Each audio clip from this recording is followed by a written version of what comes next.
Saya terima kasih Pak Paul atas pencerahannya.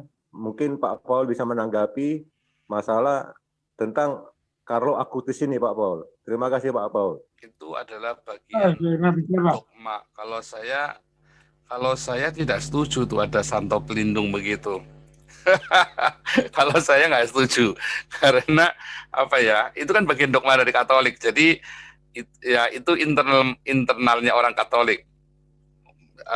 Kalau saya nggak setuju, pribadi saya nggak setuju, tetapi bukan berarti itu sesat ya, saya nggak bilang itu sesat, tapi saya nggak setuju begitu, karena kalau saya lebih berpikir bahwa Alkitab nggak mengajarkan Santo pelindung, nggak begitu. Kalau saya komit dengan itu tadi sola scriptura.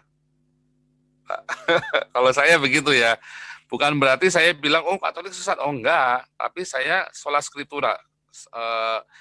Di luar teks saya nggak mau terima, sebab nanti saya kan apologet. Kalau saya sekali keluar dari teks kompromi, maka saya akan berikutnya saya harus kompromi yang lainnya juga. Kayak kemarin ada yang ngambil kitab Henok, bilang, oh saya tolak kitab Henok. Bukan berarti saya anti. Oh saya baca kitab Henok, saya tahu, saya udah pernah baca bolak-balik kitab Henok itu.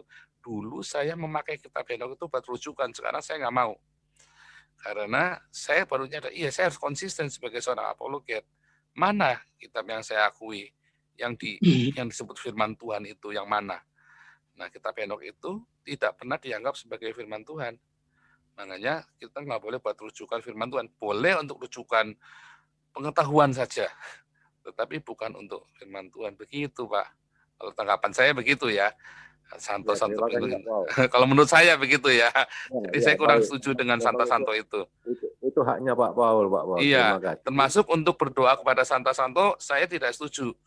Karena Alkitab tidak pernah mengajarkan kita untuk berdoa kepada santo, tetapi di dalam kontekstual kekristenan saat itu, di zaman pertama kali ya, abad ke-3, abad ke-4 itu, ada doa kepada dewa-dewi itu. Nah, kemudian itu dimasukkan ke dalam gereja.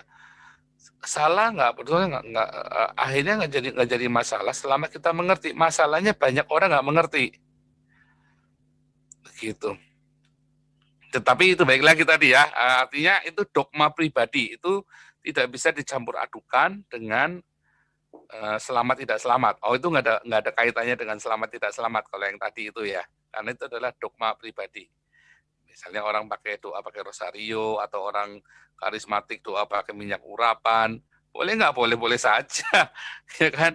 Boleh, tetapi kalau saya tidak setuju, walaupun itu tidak masalah. Gitu loh. Tetapi sebetulnya kalau dia sudah ngerti, itu akan menjadi salah. Tetapi kalau selama dia tidak mengerti, ya nggak apa-apa, itu jalan aja. Pemahamannya memang di situ, ya udah nggak apa-apa. Kalau dia bisa memahami betapa mulianya pekerjaan Tuhan melalui santo ini, mengapa tidak? Ya kan? Tetapi saya mempunyai cara yang lain untuk membuat paham. Jadi bukan itu salah, saya nggak bilang itu salah benar atau sesat nggak sesat, saya nggak setuju, itu berbeda jadi Pak ya. Saya kira begitu Pak.